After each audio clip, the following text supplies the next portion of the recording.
Welcome to the Dementia Caregivers Podcast Series. In this podcast, Lan Trinh with the Alzheimer's Association will cover the basics of dementia. First, what is dementia? Well, dementia is not a specific disease. It's actually a term to describe a group of symptoms associated with a decline in memory and other thinking abilities. How is dementia different from what happens during the typical aging process? As we age, we make occasional mistakes. We forget words here and there. We may forget where we put our keys, where we put our glasses. But when we're talking about dementia, what's not typical is waking up and not knowing what days it is and continue to not know. How does Alzheimer's disease differ from dementia? It's an actual disease of the brain that causes problem with thinking, memory, and behavior. And Alzheimer's disease is not a typical part of aging. It's actually very progressive and is fatal. What are the different types of dementia? So Alzheimer's is the most common form of dementia. That accounts for 60 to 80% of the dementia cases. And the second most common form of dementia is what we call vascular dementia. And vascular dementia occurs when, after a stroke, part of the brain are not functioning normally, and it causes problem to movement, judgment, speech, communication, all the other part of the brain functions. So another type of dementia is frontotemporal, and that occurs in the frontotemporal lobe of the brain that causes shrinkage of the brain, and it causes the person to change their personality, change their mood, their movement, their walking, balancing ability. And there's Lewy body. Lewy body dementia occurs or impact or affect the person's ability to think, to plan, and to reason. Another symptom of Lewy body dementia is visual hallucination or rigidity. What causes dementia and Alzheimer's disease?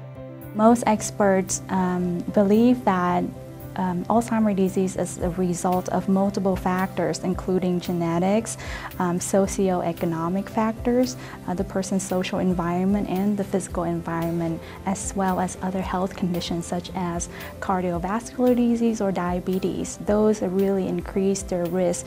But we know that dementia is caused by damage to brain cells. And when brain cells are unable to communicate with each other, problems with thinking, feelings, or behavior can occur.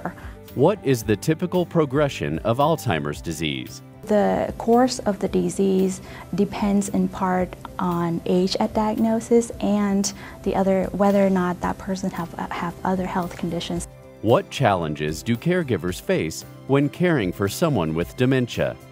In the early stage, someone with Alzheimer's disease can live very independently, and they can drive, they can go to work, they can still be part of a social life.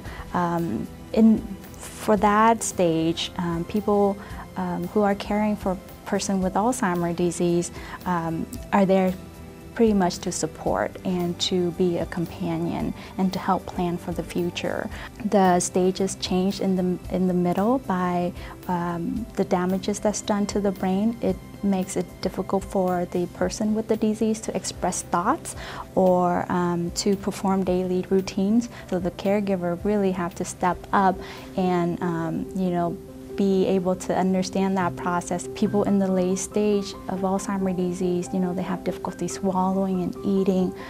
They may need assistance with walking. They may need full-time help with personal care. All that personal care is now taken care of by the caregiver.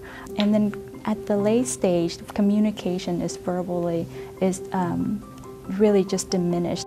What are some strategies for providing care for people living with dementia? So, be kind to those with the disease, be very patient, avoid confrontation, reassure them a lot of times, and ask them, is this what you mean? And even if you don't understand what they mean. What resources do you recommend to caregivers of people living with dementia? Well, we have a lot of resources at the Alzheimer Association, and we provide program and resources to families and individuals affected by the disease. So we have free caregiver training. It's a 6-week training course, and we have community workshops that are available throughout the county of LA. We also have support groups. We have social workers at the office that can work with the family caregivers on a one-on-one basis to help them kind of adjust to their new roles. So we encourage caregivers to really take a step back, have a different outlook about caregiving, rather than trying to fix the problem, but just kind of go with the flow. We hope this podcast gave you some insight into the basics of dementia and Alzheimer's disease. Additionally, if you have ideas for podcast topics, please email us at nursinghomes@hsag.com. Thank you, and stay tuned for upcoming podcasts about different topics that we hope will be relevant to you as a caregiver for someone living with dementia.